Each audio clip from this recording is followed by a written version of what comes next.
I am your host, Bobby D, and I'm here to introduce you to season number 3 of the Tech Hustle. If you missed season number 2, if they missed season number 2, y'all need to go listen. I promise you. And we're taking it up to another level because we're going to be doing some audio and video recording this time. See, I can see what we look like on YouTube, right? Throw it up, D. Let us see who you is, right? No. All right, let's give our host and co-host a quick introduction. We got D Hustle to my left. What's up, my man? Yep. Everything's good. Raymond, don't call him Ray Ray. You good, player? Wave to the camera. Give him a deuces, man. Just say hi to him, right? And like I said, I'm the host, Bobby D. This is the Tech Hustle, and we over here holding it down, really trying to inspire y'all to do some great things in tech and really just uplift our community as much as we can. So, growing up, Bobby D Hustle. You guys remember Circuit City growing up? oh man, yeah, that used to be my man. store, bro. Shout out to Circuit City. Remember that? All the good gadgets. Actually, I had I did in my car. I used to do stereo systems in my car. That's what I did with stereo systems. Okay, so them and sound device. Yeah. sound device. I forgot about sound device. Yeah. Yes. Damn, Yeah, the man. hours Did bring you have it a way system back. in your car and everything? Yeah, I had the system in the car. Yes. 210s, subwoofer, man. I had tweeters and. Yep, I did too. Oh, man. Yeah, that was good old days. Yeah, I used to go into the flea market, getting the system put in. Yeah. Just the thumping, getting all that. Man, I was like Yeah. obsessed with that growing up. Okay, man. sound advice. I remember that. Yeah, Circuit yeah. City. Another name for you guys. Remember Radio Shack? Oh, Radio yeah, I still Shack. do. Radio Shack, Yeah. yes. I think there's still one, if I'm not mistaken, on Forest Hill in Military. Unless they closed No it way. down. The Forest Hill Military. I think that was Yeah, that's closed. that's closed? it's Yeah. got to be close to Hustle. yeah. Man. Yeah, there's Yeah, no yeah. way. But Shout that was out. one of the last ones that were there. Though. Yeah. Shout out that to was- Radio Shack, because that's where I used to get all my shit if I needed something for my TV. Oh yeah, any Yeah. little weird, quirky electronic thing Yeah. you needed, you'd go to Radio Shack. For sure. Only Radio Shack I know that's still open is in the show Stranger Things. So that's the only one I know. Yeah, but yeah, Radio Shack. Growing up, Circuit City. Yeah. All right. Yeah, Yeah. going back old school. So, and another one for you that put Radio Shack and Circuit City at business. You guys remember Newegg? Newegg. Oh, Newegg. yeah, Remember the online store. Yeah, right? the online store. Yeah, That's yeah. what kind of like, started bringing the online stuff, and that's what kind of killed Killed it. Circuit City Yeah. and Radio Shack and all that. So what I bring this up, all these names, is there's a computer store opening up in Miami. It's called Micro Center. Micro Center. Yes, they're based out of Ohio, and it's supposed to be like one of the biggest indoor computer stores in the country. So they're coming up here in 2024. We got to make a trip down there. I don't know when they're opening up. They're opening up this year. That's what's down up. in Miami. It's going to be very old school, like Circuit City. Yeah. And I know we got Best Buy, but Best Buy sells electronics. This is Correct. like old school computer stuff where you can go in and make your keyboards and make your motherboards. It's opening up down in Miami. It's going to be huge, fellas. Wow. So I don't know when in 2024. It's opening up this year, so we definitely got to make a trip down They're there. going to sell everything in They're there. going to sell everything. Yeah. So this is kind of why I'm bringing this up. It's called Micro Center. So we need to make a trip as Tech Hustle, go down there, take our kids. Definitely. And keep an eye on it, Micro Center. And that's why I kind of wanted to bring it up. I still miss that old school going to. Me too. I miss that too, man. Getting the mother. I know you can get this stuff online now and stuff, but there's nothing like going into a store, Picking your like parts, picking your parts and building it and stuff like that. So yeah.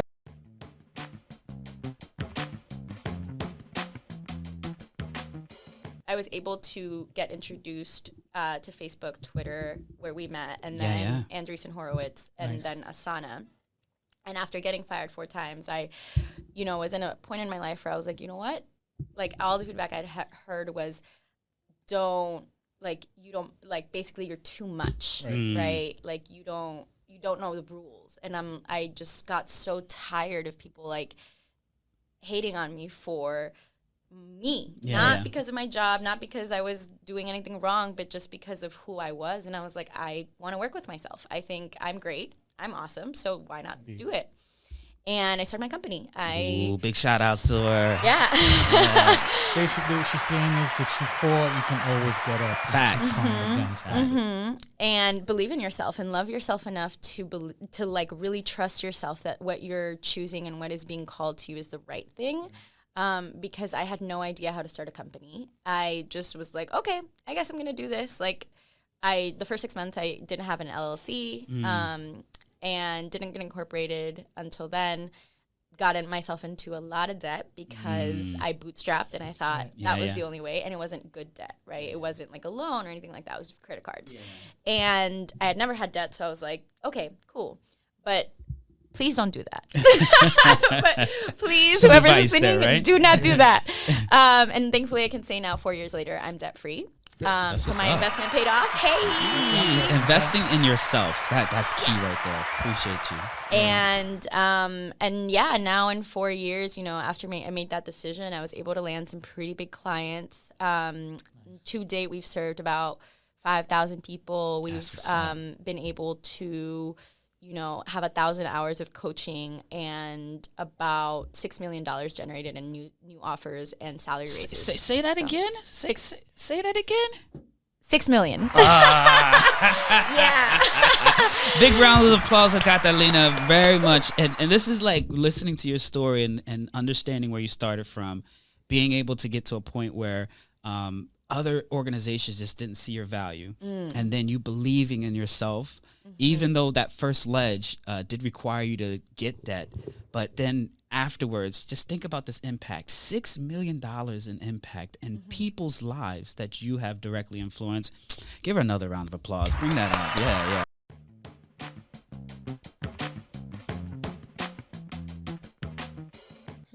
Honestly, I think and I think this is like almost everyone, but I always used to have like imposter syndrome. It was so bad. And I remember I really felt it the most when I was like switching from electrical engineering to computer science, because that's a big change. And that was like junior year. Yeah. I'm like, am I ready to make that decision? Yeah. And I remember so I joined Copath in 2021, 2022. So that was the first class I took was mobile app development. And I'm like, this is fun, I do enjoy doing this. And that's when that idea of wanting to switch from hardware to software actually came to my head. And then I started coding, technical interviews, but I was just very scared. Yeah. Am I sure I can do this? Am I actually sure I could do this?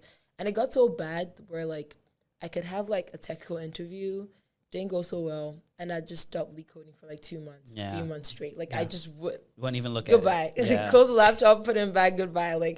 And it was really hard to mentally get out of that space. And I think that was my biggest challenge, is trusting in myself and believing making that change was worth it.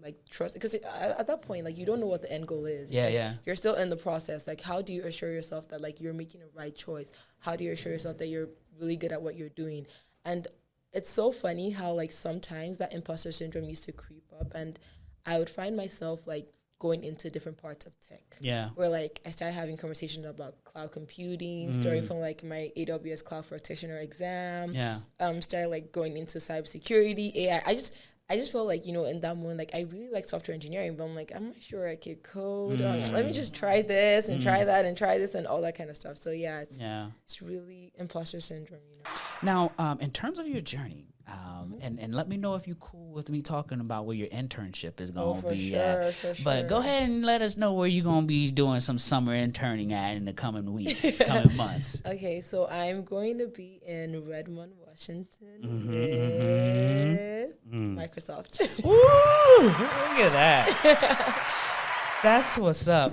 Yo, it's literally lit over there because I'm so proud of you. I'm so happy for you to have this opportunity. If y'all didn't hear it, Evan is going to be at Microsoft interning this summer, holding it down for all of them. Yes. Right? Honestly, hard work, consistency, you just have to practice. Because I think the one thing, and I think it's life in general, nothing gets handed to anyone.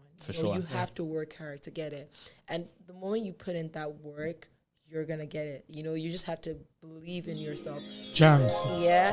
And I always used to tell myself, you have to have faith.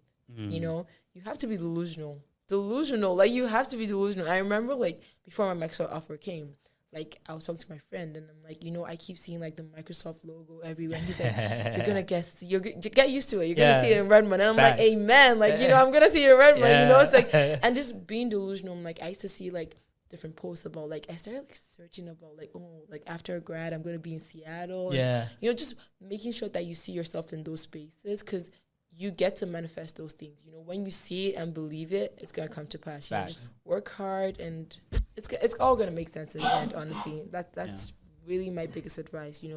Work hard, and you'll get it. 100%. Thank you so much for that, Eben. Yeah.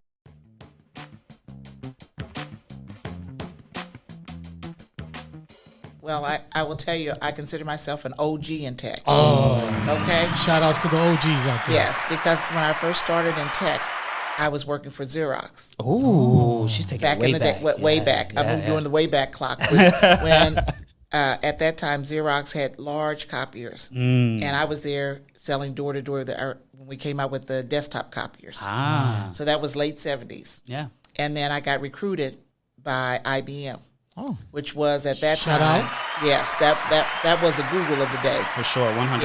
Yes. 1 year I hired 16 people to be in our executive development program, and 8 of them happened to be black. Oh, that's They what's were up. from the top business schools, 1 from Cornell, 1 from MIT, 4 from Wharton, 1 from UVA, and another 1 from Chicago. That's what's up. And my manager told me, we were sitting on a campus of over 14,000 people, and my manager told me, I hired too many black people. Why? That was 8. I call them my grade 8. Okay? Yeah. I hired 16 people, but that's sweet 16, but my grade 8 were the ones that really stood out for me. And when I realized that, are they going to get the right opportunities here? Yeah. And if not, then maybe we need to move on. Yeah, for sure. So I ended up, I say I quit and stayed. In my mind, I quit saying, I know that I'm not going to be here for long. I need to do something else. Yeah. And so I ended up going to work with a young lady who was doing the Black MBA magazine. And then I started my own executive search and consulting firm called PKS Executive Search. Thank you for that, Portia. Yeah, one young lady I was told, and this was before the year 2000, and I was told that if I hired her, she was from Duke University, had her MBA, if I hired her and she didn't do well, that they were going to fire me. Wow. That's what HR told me. That's another womp for me. Yes. And so, That's crazy. and I just got divorced. I was a single mom. Yeah. And my manager asked me, "You still want to hire her?" I said, "Yes, I do." That's what's up. And she said, "Well, then you're a fool." I said, I know she's going to do well. Yeah. Yeah. And, That's what's up. today she's a CTO. Yes. Okay. Yes.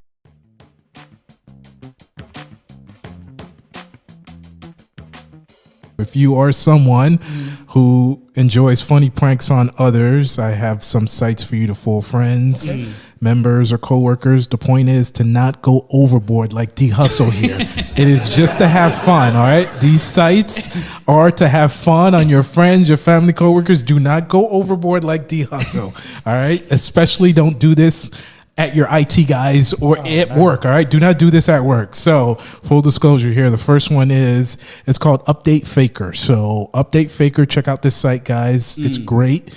Play it on your kids or your coworkers. You know how someone's working on a big important project and they got a Windows update. So go to Update Faker, depending on if the person has a Windows or a Mac OS, and you know how Windows updates are going. Yeah. You can't mess with a Windows update. It's so important. The person's going to stare there and wait for that Windows update to go, and it's just going to go on forever. So go to this website, pick your flavor. If they got Windows 10, Windows 11, even if they have a Mac, put it in F11. That'll make it in full screen, and that Windows update will go on forever and ever, guys. So yes, it is pretty slick. So there's a Mac one in there, so it's pretty cool. So there's another one in there too. If you go on there and you select Windows, you hit the enter key, it will give them the blue screen of death. Hit the enter key or even the spacebar key. It will do the same thing for the Mac OS as well. So whether they have a Mac or Windows, check this out. If you want to play a prank on your kids or your coworkers, go to Update Faker. It's got 5 different flavors on there for you, and have fun, guys.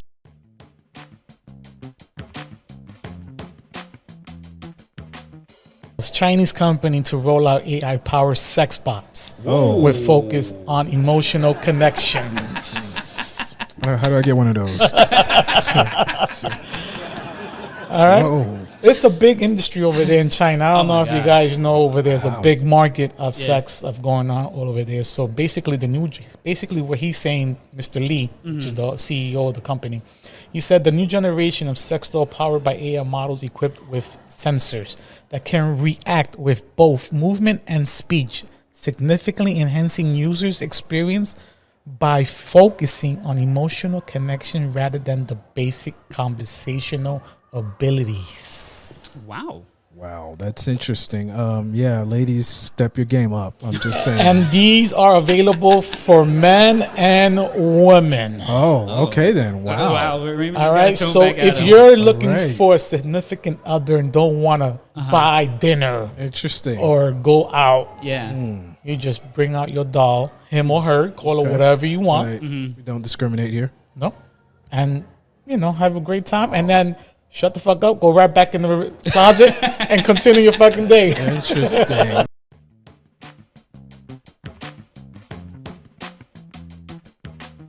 Big shout outs to D Hustle trusting technology, trusting AI. Oh yes. So, I want to hear while about we was in this. the city, right? We was driving around the city, and all of a sudden we see this white car with all these cameras on it. I mean, you can't miss it. Shout out to Jaguar. Jaguar's doing phenomenal things out there. For sure, right?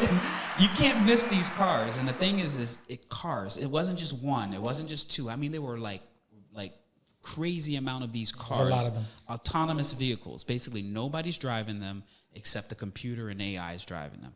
So we was in the city, and the first time we saw it, right, we were all excited, taking pictures and stuff like that. And then we see another one, see another one, see another one, see another one. And then we were driving, and then we were like, yo, I wonder if we can just jump in, catch one of these rides, because it seems like it's so accessible. So D was like, yo, just pull over and, check it out real quick. So I get on my phone, and I didn't even go to a website or nothing. I went straight to the App Store, and I looked up the company. It's Waymo, Waymo. Okay. And I'm like, all right, let me go find this. And it said Waymo car. I installed it. In less than 15 minutes, we were ready to ride in a car. Like, it was just like an Uber. Wow. Perfect, perfect experience. Walk to this destination, this location. It even had us take a little scenic route through That's a cool. little park Wow. for us to go pick up the car. That's- And while we were there, standing there waiting for the car, D and I are just sitting there like, dang, I can't believe we're about to do this. And before you know it, the car pulls up so smooth, just pulls right up on the corner. You got to press the button to unlock. The doors open. D sat in the front first. I sat in the back. Wow. And crazy. Were you guys scared or creeped out or anything? I'm not gonna lie, I was nervous. I was like, yo, listen, I don't trust nobody. That's But me. yeah. This is not gonna work very well. I was nervous. I was like, you know what? San Francisco's way in advance. Yeah. Where It's like you live in the we're future, backed up. bro. If people trust them, it is. And at the end of the day, it's a liability. I'm Yeah. gonna sue right away, so it doesn't really bother me one bit. He was like, we're going to make it I'm gonna regardless. charge you like a regular Uber. Yeah. And then it is what it is, Yeah. But it was a good experience. I felt good about it. Would I do it again? 110%. 100. It's just a matter of time of getting over that fear, and Yeah. you got it. Yeah. Now, who's behind this? Like, That's Waymo, a great what is question. that? I'm glad you said that. So I was telling Bobby that it felt like, I don't know if you ever had one of those or seen these type of race car remote. You're sitting down with a monitor all the way around, and you can see everything. It's oh man, I don't know. I felt like somebody's at home just driving the it, car around. and you're done because Freaky. yeah, it's crazy. But D did say that he felt like it was driving more safer and not trying to drive aggressively. Right, you know what I'm saying? yeah. Like, it was like safety was first for it. Like, Yeah. it would stop or pause, but it also picked up speed too. Like, Yeah. when it was, And when I mean, it was has in cameras lead. all the way around. That's crazy. It has yeah. cameras all the way Yeah. around. It has something like it's spinning. I don't know if it's like like some waves that is detecting, like a radar type like thing. a radar. But yeah, man, that's pretty And cool. I guess obviously it's legal there and all that, right? Do they care? Right. Yeah. That's the thing about in Interesting. San Francisco. People ask for forgiveness afterwards. Yeah. Wow. But I tell you, bro, there was no way that you could miss it because it was definitely roaming around the city. And then in terms of just experience-wise, it was just like catching an Uber, and the cost wasn't that expensive either. No. It is like catching an Uber, but I think we were more luxurious than everybody. It's more like give him a round of applause. He's saying that the luxury status was a little bit well, higher. when people's driving an Uber, right? Are anybody taking pictures of Ubers? No.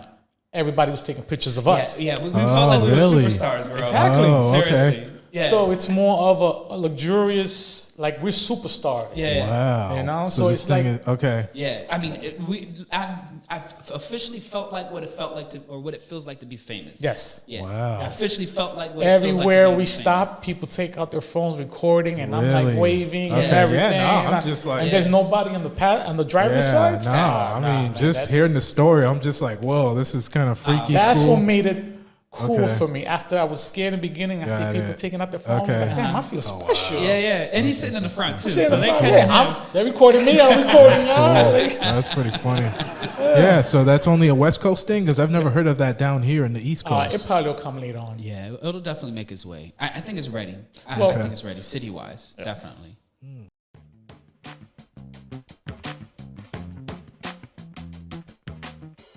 It was quite interesting. It felt as though like I think I was in it while it was going on. Yeah. I remember one day I hadn't been to the office because I was always working from home.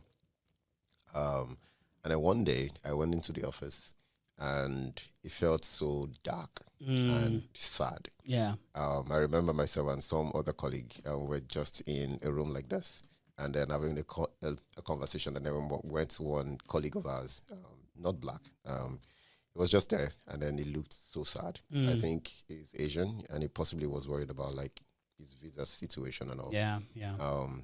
So it was extremely bad. I think there were so many rumors of so many things, and some of them came out to be true. Actually, I remember that night where like everybody's laptops were just like dying in front of their eyes. Yeah. And everybody was just typing and saying, "Oh yeah, I'm out. I'm out." So many things where it was crazy. It was like rumors of war, and then so many people getting killed, and it was just bad. Yeah. My whole entire managerial chain was cut off, like while I was there, in the first round actually, because there were several rounds after. Maybe even 5 or 6. I'm not sure. But in the first round, I wasn't impacted. I think the major thing that happened was that like Elon started asking and saying that, "Hey, I need people to work 80 hours." Every single week, and all of that. And I was like, yeah, sure. I mean, I could do that, but then maybe it has to be my thing. I can work on your thing for 80 hours. But also in the fact that, like, I don't think I saw the vision that you see for this company. Even though I feel like there are a bunch of things that we could do. Yeah. I think the direction in which you were actually taking it was not some way I saw it. And so when he put out like the old label of like choose yes or no, I didn't click on yes. I just left it, and so he told me to go, and I was like, yeah, that's yeah, cool. Yeah. Hey, that's how it plays out, and the part that I really feel in terms of just you talking about it is the emotions associated with it, because people just don't know how we rode for that blue bird. It was different, right? Yeah. We held it at a different level in terms of our contributions and also our commitment, right? Yeah. Somebody's asking us to do more for something else that y'all don't even ride like that for. It's like, yo, I don't think we can keep that same momentum. And I definitely want to show you respect for, being one of those that be like, hey, I'm done. Yeah. Because a lot of people, like you said, were forced to be in that situation because they had visa issues, family issues, medical issues, and stuff like that. And a lot of people don't know what that feels like to stand for something like that, and then obviously understand the results of it. So big round of applause for him to have that experience, be able to tell your story.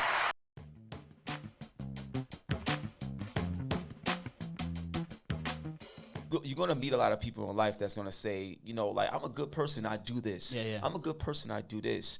And that's a dangerous way of living and a dangerous way of looking at life. I'm going to tell you why, right? So one of the quickest ways you can lose everything is thinking that you can earn somebody's respect or earn somebody's grace or whatever. So I'll give you an example of what I mean, right? If somebody does a lot of things for you, that's cool. And you keep doing it. So now you think that they're a certain way because of the works that they showed you. Yeah. Now you're going to look at this person like, oh, that's my man, or that's the homie. They looked out for me. They did this. They did that. They did works to show you something. Yeah. So now once they get 100% close to you and they got 100% access to things that you would normally keep private or whatever it is, they're now in a position to completely manipulate everything, take everything from you, and you would be like, I thought they was my man. Why would you never knew them. They just knew what to do to get to you. Because the thing is, your value was in their works, but you never saw who they was. Yeah. So in the Bible, it shows you that through faith and grace are we saved. So what it is, and this hit me strong. If you was to ask somebody, how many lies have you ever told in your life? And then everybody be like, well, dang, like countless lies. Like, you know what I'm saying? If you're looking at it across my life, yeah. So then you ask them and see if they honest with themselves. Is a liar a good person? And then it's like, you have some people that would be like, well, yeah, like a liar could be a good person because you did this good thing. Doing a good deed or a bad deed is literally that, a good deed or a bad deed. Facts. But being a good person, that means you have to be perfect, and there's only one that's perfect. You're not perfect. So once I realized that I wasn't a good person, we're all sinners, that's when I realized I was free. Because now I don't have to carry the burden of trying to be perfect or trying to be this good person. I can actually live my life doing the best that I can, knowing that the only reason I'm able to do anything is through the grace of God.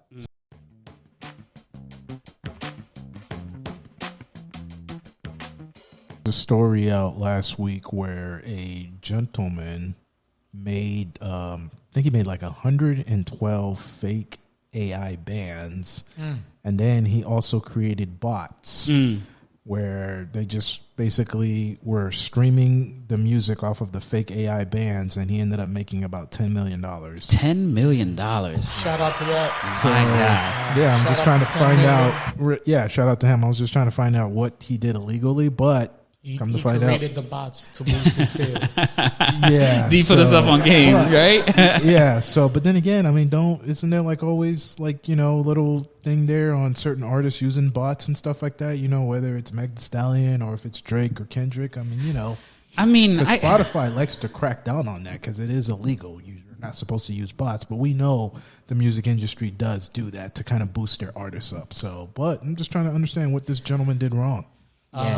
The bots weren't real, and I guess he got caught on. He got caught. Michael Smith is his name. $10 million in royalty from Apple Music, Spotify, and other podcasts are posting AI. Shout out to him. Pretty brilliant brilliant idea. Yeah, brilliant. Great concept. $10 million.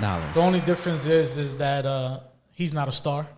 That's true. Right? Those bands were not stars either. Bands are not stars, and they haven't seen him perform once. Not once. Not once. So he got caught up.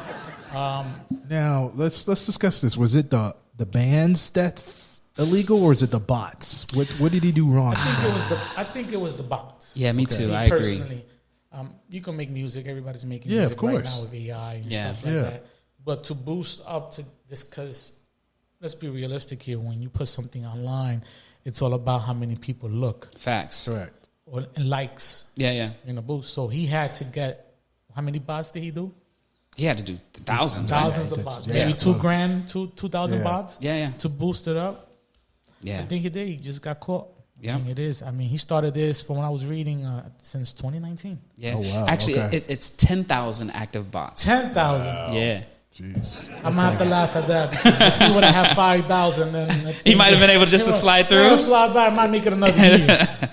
But man, yeah, I mean, I agree with D. I think it's definitely the part where the bots themselves are hitting and then messing with the numbers, and then they're getting paid for that. Correct. Because technically, let's say those bots cost him $1 a bot. That's $10,000, right? But that $10,000 flipped up and made $10 million, right? That's a good flip right there. So. I think that happens to everybody. We got too happy. Yeah. Money happy. The year was coming in. Next year said I need a freaking Lamborghini. Yeah. Next year after that I need a boat. I need more I need more views. All I need is more. And got caught up. That's exactly it, bro. Happens. That's But, crazy. Bots are used on a lot of different platforms, right? Yeah. Whether it's Twitter or Instagram. I mean, come on. Do these people like really have the followers they really have? But I guess because they're not getting monetized or making money, it's fine. Yeah. I mean, it is kind of like, it is like if you're not getting paid for it, they don't care. They don't care. Okay. But if you think about, I think YouTube has bots too, don't you think? So a YouTube channel with 100,000 people in there has to be some bots in there, right? Yeah, I mean, depending on how fast their 100,000 subscribers are. So yeah. But I was just curious, interesting. Yeah.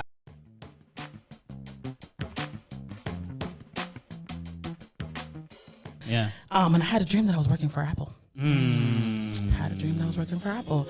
And I was shocked because first of all, I was so focused on medicine. Yeah. I had never even thought about technology at all. Not because I didn't think I could do it, but just because I was like, that has nothing to do with me. Like minding my own business, staying in my lane.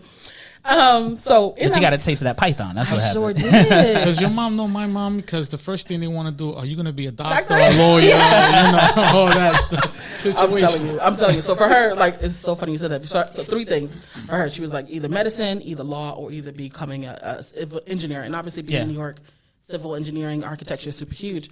So I was the kid that she assigned medicine. I was like, you know, growing up black, you go with the flow. Yeah. Plus I was really good at mathematics and science anyway, i.e. my degree, but moving along strong. So anywho, went online to LinkedIn, was trying to figure out who I knew at the time that worked at Apple, and a good friend of mine who I just recently graduated worked at the store.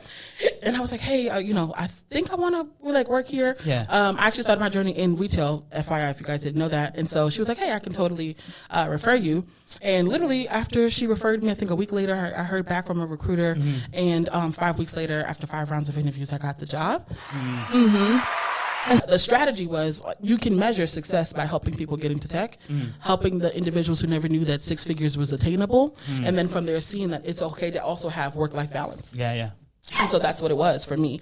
Took the time in May 2020, was like, hey, for those who are interested in getting into tech, feel free to, use my LinkedIn or my calendar link, and I'm happy to, provide you with free service. Again, I was like, Lord, I'm just going to use this as a way to serve the people. Yeah. And that's how it became like what it was. Off. Yeah. Like I think Big shout outs. So I'm just, again, very grateful for where it has come to be. Thanks you for the support, you, Bobby, and the community. But from there, we were able to help about, I'm gonna say like 400 plus people get into tech, with making 6-figure salaries plus. I think total compensation is around 27 to 30, between 27 million to 30 million dollars in total compensation. Let's take a pause right there. Can you repeat that number again? How much money have you collectively been able to help people get? Yes, so between 27 and 30 million dollars in total compensation. So salary, sign-on bonuses, and also stock options. That's what's up. Beautiful. That's what's up.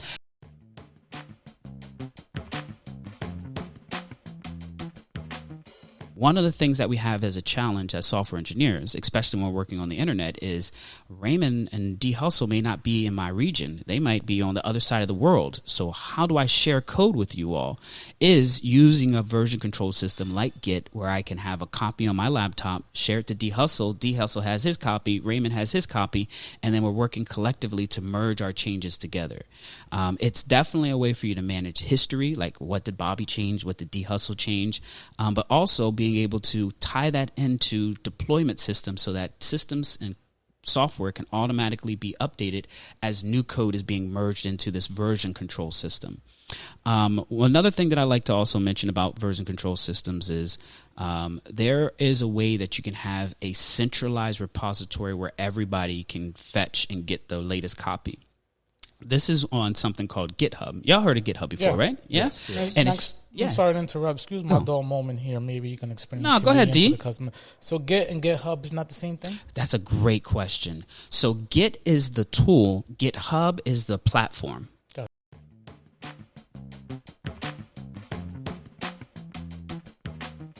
So let's go. One of my favorite movies is Black Panther, but maybe not for the reason that people think. If you look at the movie and think about this next time you look at the movie, Killmonger was physically bigger and stronger than Black Panther. T'Challa won because he listened to the women in his life. Facts. He had a team. Killmonger had no team. Black Panther had a team. That's the difference in the story. He had women in his life who advocated for him when he couldn't fight for himself. Facts. And if that's not a metaphor for us as men to listen to wisdom and insight that comes from non-traditional sources, I don't know what is. So what I say to some of the guys I mentor is, listening to your wife doesn't make you less of a man, but not listening to your wife would make you a less successful man. Ooh, give him that at the gym right there. For sure. 100%. There's 100%. No one in your life besides maybe your mama. Say it again because sometimes people don't listen. So we're running back. So listening to your wife doesn't make you less of a man, but not listening to your wife may make you a less successful man. Fantastic. She can see some things that you can't. For sure. And she may have insight into things, but like outside of maybe your mom, who else is there that's as aligned with your success as your wife? 100%. Because we're moving together. I go left, we go left. Exactly. I go right, we go right. Right. And at the end of the day, mindset wise, my wife, and I honor her to the core, because I tell a lot of people, like, when I walk into a room, she sees you before I even see you, type stuff. Yes. Right. It's just mindset wise is that it's a collective that her and I have created. And when we move together. So.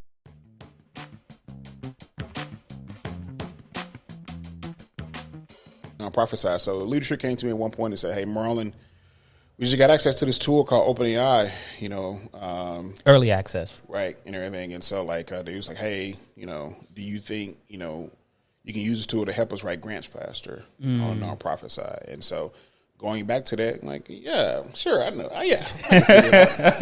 Having no clue what to do. I got it. So I told him, this is why, like, actually, it's probably like around this time, that time when it was like late, in the year. And so I told him, I said, look, don't expect any results till like the end of the year. Yeah. I figured it out in a weekend. That's what's up. And so essentially, man, what we ended up building was the first, one of the first AI grant writers on top of GPT-3. That's what's up. And so GPT-3 had launched, everything. And so we figured it out and, built some stuff around it. At that time period, it was definitely private. It was private beta. And they was approving, I don't know, a couple hundred people a month, whatever it may be. And so at that time, OpenAI was so small, you could literally like email specific engineers. Yeah. And talk to them about what you're building and what you're working on, what you're trying to figure it out and everything. And so like the biggest transition when we was building, this AI grant writer, you had to like store, a database and everything and stuff and everything. So now it's like a vector database. Yeah. And so, at the time, I think vector database was coming up, but I just wasn't familiar with it. So, you had to put all your documents in a JSON lines file. And I was like, what the hell is JSON lines? Like, I know what JSON is. Yeah. And I was like, what JSON lines is? And so it's so tedious and everything. And so essentially it's JSON, but everything, but just like line by line by line by line by line and everything. And so it makes the embedding process easier. Yeah. Well, which is the future of vector databases. Right. Yeah. Right. And so it makes the embedding process easier to read and everything and to kind of go through. And so yeah, man. So like once we built that and kind of understand the foundations of it and how it reads and how it understands and how it documents and everything like that, I was like, oh, okay, yeah, I see where this is headed. And so the day I saw ChatGPT, I probably like saw like the first description, the first line. I was like, oh, I know exactly what this is. Oh, yeah. You peep game quick. I know exactly what this is. Yeah. And so from there, man, I think the rest of the world was like, oh, this is interesting. And I just had the privilege of kind of like being into it and stuff already. And so from there, man, I started teaching, building, and stuff, and going from there.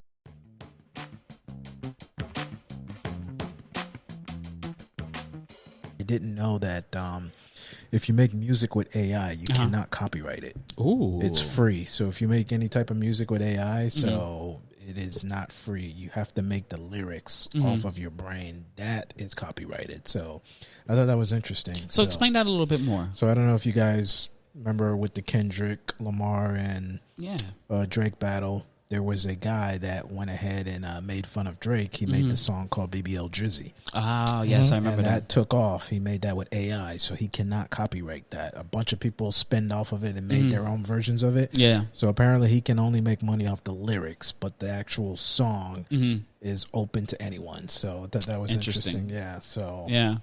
I mean, that's the thing with AI is that there are going to be so many new regulations and ways that we're going to have to learn how to develop. But my question is that would you still listen to the song if it's created by AI?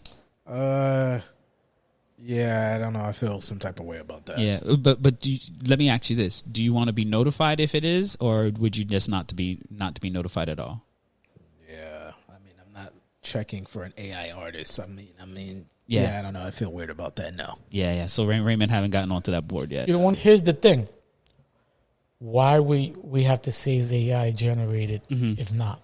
So let's say if I put out some music and you think it's me, and you're going to have a different point of perspective if it's me or if I tell you, hey, it's AI. If you say it's me, nah, you can't do the crap by yourself. Yeah. You know what I'm saying? Or if it's AI, oh my God, you still can't do the crap by yourself. Yeah. It's But if I give it to you without saying it's AI, and you like it and you bump your head, and you be like, boom, boom, and then you be like, oh man, you did good. Yeah. Heads up, it's AI. And then is your opinion gonna change after that? Oh. I mean, I know Raymond's opinion. Yeah, definitely. We know Raymond's opinion. Oh, I can't. It's AI, man. I thought you was the man. Guess not. Let me give you the. As soon as he hears that, it's a wrap. There goes all the SoundCloud rappers. Yeah. I'm just looking forward to the quality of music is going to take another leap, in my opinion, because of the lyrics that are going to be generated versus what we're listening to right now. Because music right now is too much mumble rap, like Dee was saying, but also just too much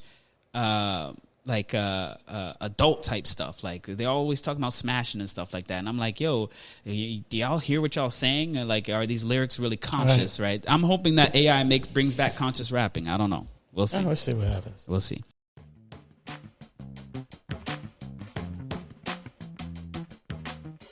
What advice would you have for the next generation of like-minded people that were at Brown or in high school interested in computer science? What advice would you give them in terms of getting into the field now? Yeah, that's a good question. I feel like one big thing that we kind of miss with remote is just people, like relationships. Like running to Bobby D at the office, you know what I'm saying? Like, yeah, I really miss that. And I would say keep in contact with your network. Like one thing that happened this year was that I was feeling like I really missed my coworkers from Twitter. And I was like, my friend was like, why don't you just reach out to them? And everyone was really happy to like meet up with me or Zoom with me. Yeah.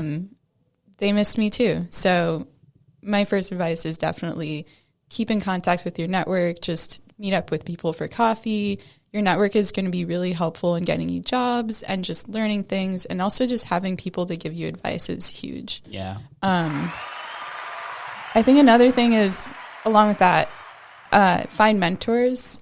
It's harder in the remote world we live in now to find mentors. Like I just met you at Nesby. I met Chris Coco around the office. I met Susan around the office. These are just people I had random encounters with, but we don't have as many random encounters now. Yeah. So for sure. Yeah, reach out to people, see if they'll mentor you. Like, don't be afraid to put yourself out there. But mentors are really important. And yeah, it's a little hard to find them now, but they're out there and they want a mentor. Yeah, for sure.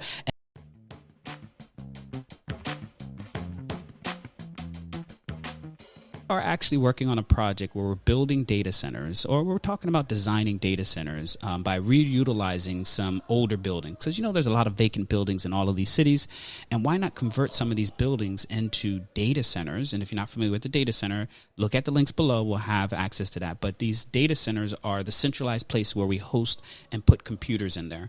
But not just a regular data center on the edge of the internet, but let's make it an AI edge data center, something that we potentially could have AI workload running in a city rather than running in these big old data centers. Or I just read an article about XAI having, this massive computing with thousands of GPUs.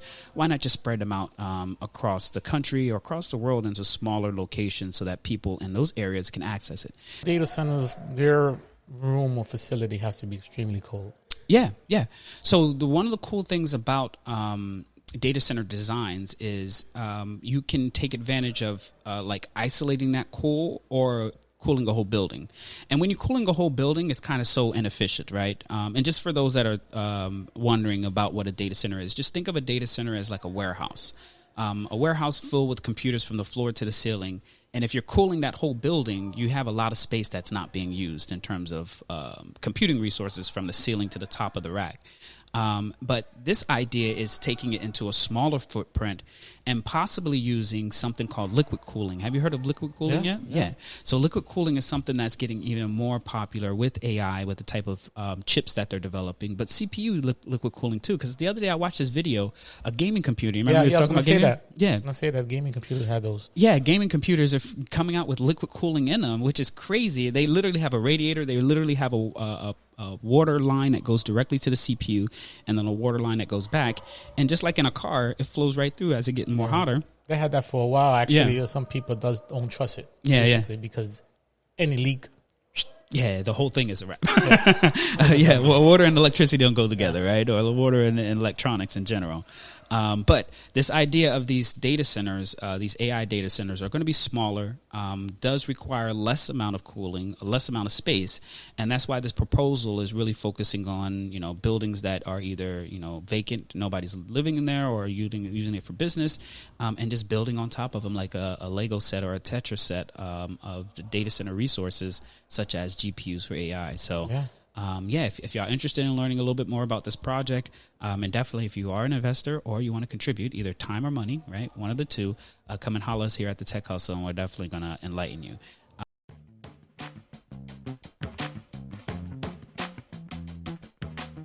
This is episode number 50, kids. 50. Can you believe it? 50.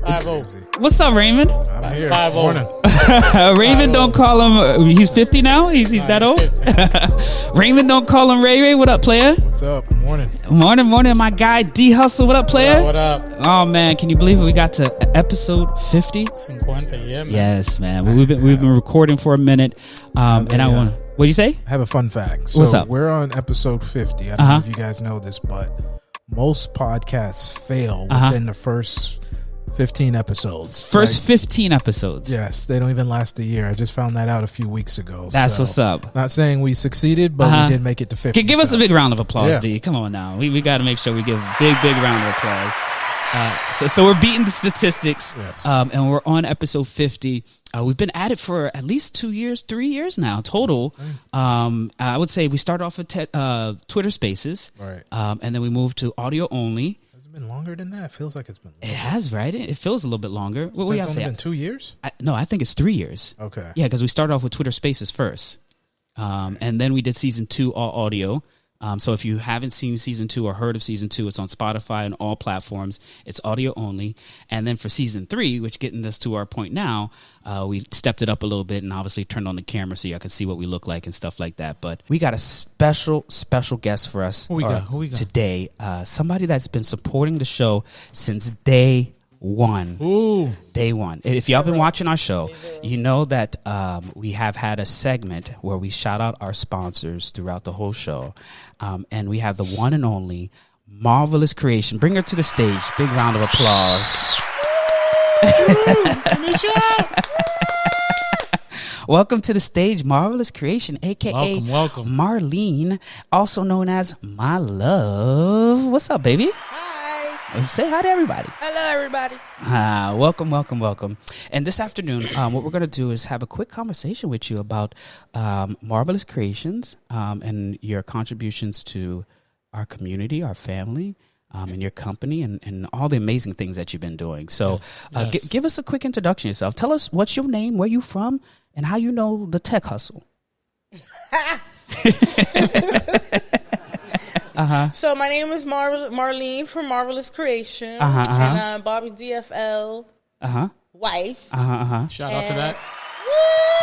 18 years. And I'm D Hustle's sister.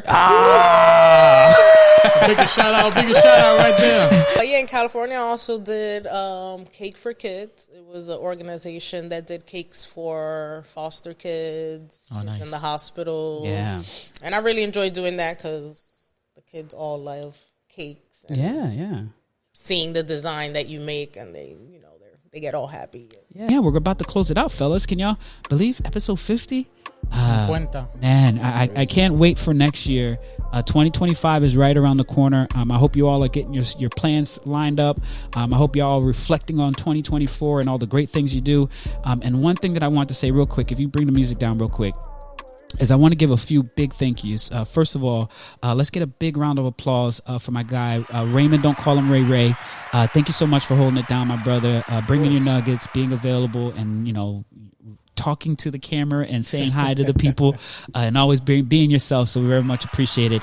And don't forget my right-hand man, my guy, D Hustle, holding it down.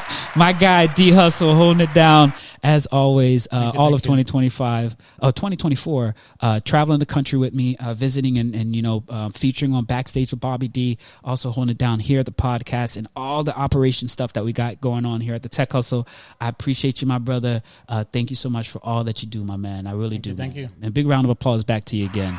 Also, there's two more names that I want to mention real quick. Jasmine Wrights. Big shout out to Jasmine Wrights. Jasmine. She's holding it down on our newsletter side of the table. We are coming out with our next final episode of our newsletter for this year. So I want y'all to make sure y'all tune in and check it out. And then I want to give a big shout out to our video guy. What's his name again? Raham. My guy over in Nigeria, overseas, my man. Very much appreciate all the production that you're doing. We really do appreciate all the new pop-ups and things that we have going on in our video. And if you don't see the like and subscribe button, press it now. Thank you so much for your continued support here at the Tech Hustle. And if I forgot your name and if I missed you, definitely much respect to you. And thank y'all so much for holding us down for this whole year. We're going to keep it going for 2025. Any last words, Raymond?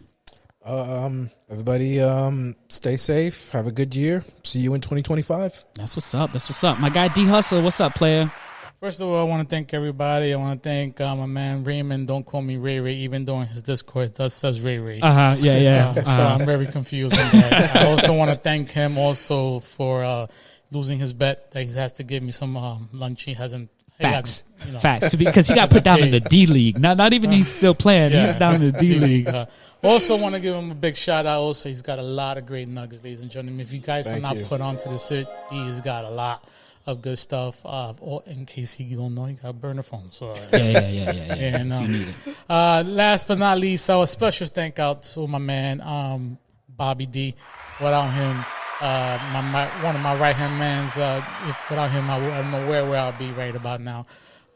Thank you for giving me the opportunity and the love and having me here and being on the podcast, being part of his love and his journey. And also happy holidays from us, from the Tech Hustle. Much love to you guys, and see you next year. Roger that. Turn that music back up, player. All right, y'all. Thank y'all so much for tuning in. We're at episode 50. We're at the end of the year. This is our last recording. We still got some more stuff coming out, so don't think that we ain't going to be publishing. But I want to say once again, thank y'all for being a part of this community. A big shout out to our almost 3,000 followers on YouTube. Give them a big round of applause for our followers on YouTube. Spotify, we're running up numbers. Our newsletter's running up numbers. Our community members, give a big shout out to our community members for holding us down. We got a new year coming up with new ideas and different things that we'll be working on. If you're not already following, subscribe, tell your friends about us, tell your community about us, because we're really out here changing minds, changing lives. And we'll see y'all next year, 2025. All right. Peace. See ya.